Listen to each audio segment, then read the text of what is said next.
Joining us right now via telephone, Michael Rubin of the American Enterprise Institute, author of the book Dancing with the Devil, The Perils of Engagement. Michael, we thank you for joining us here today on America's Forum.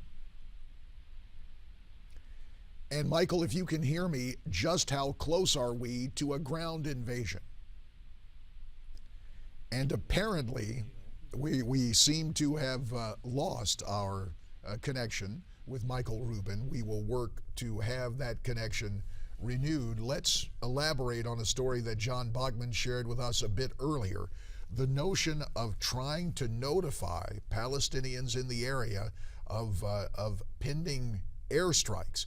John, we saw the video of the leaflets being dropped on those Palestinian enclaves to try to warn people. And you said there were some other new forms of technology being utilized as well. Yeah, they're sending out text messages. They're alerting folks on social media. They're also making those automated phone calls, reverse 911 calls sometimes, where here in the United States, local municipalities can actually just hit an all-call button and send a signal to different phones in the area, alerting folks maybe if there's a shelter-in-place warning, as we saw in the Boston Marathon suspect. But this is apparently taking place in Israel as well today, in Gaza, with the Israeli authorities trying to alert folks in Gaza about the pending airstrikes. And one of the criticisms that Israel has faced now and any time that violence flares up is when civilians die in these air raids, and that's part of what happens here. Of course, Israel has a right to defend itself, but the flip side of that is the criticism the nation of Israel receives for civilian deaths. And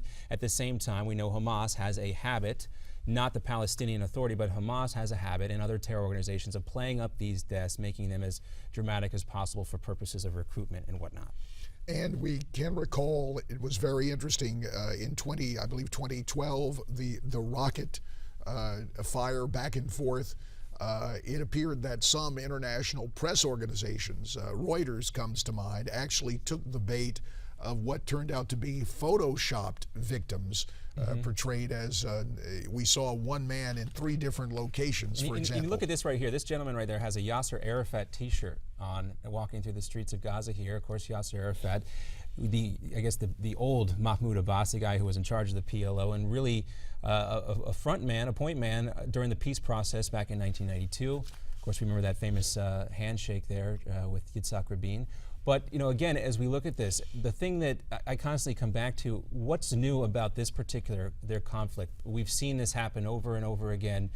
There's nothing new about violence between the Israelis and the Palestinians, but what does seem to be new, one of the aspects anyway that seems to be making a difference here, JD, are the Iron Dome missile system.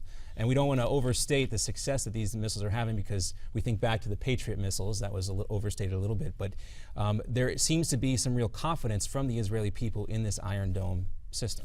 And of course, the irony of the Iron Dome, and granted, we understand the geographical difference, and Israel is a very, very small nation when you take a look at it. But the question becomes, in terms of defending America with the Strategic Defense Initiative, with really having the hardware to get that done domestically.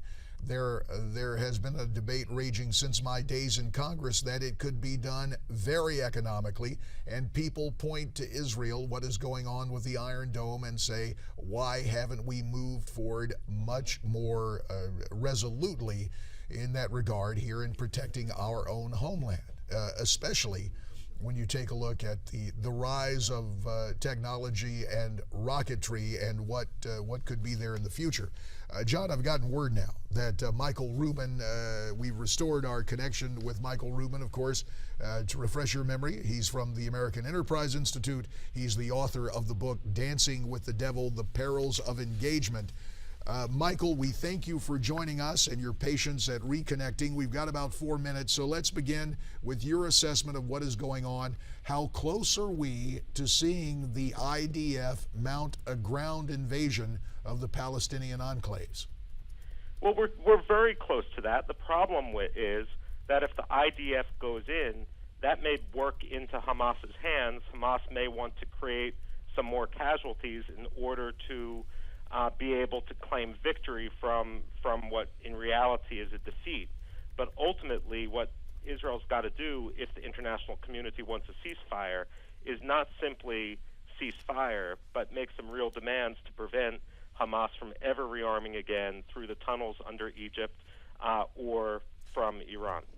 So Israel wants to see disarmament from Hamas in terms of the rockets. How realistic is it to expect that to be part of a ceasefire agreement?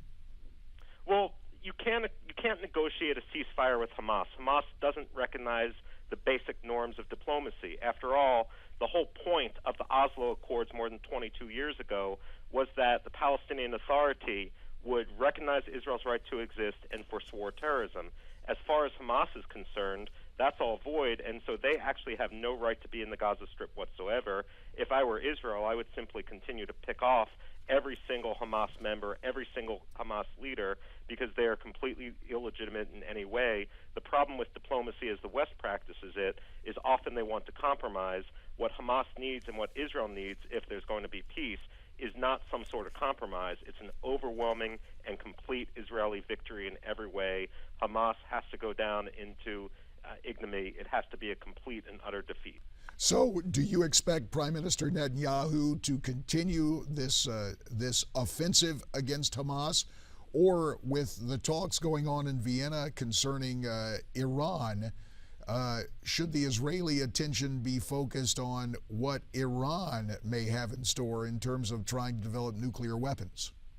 Well, yes and yes, but the danger is, and what Israel needs to head off, is any temptation on the part of American diplomats to want to tie the two issues together. You never want to reward the arsonist for starting the fire.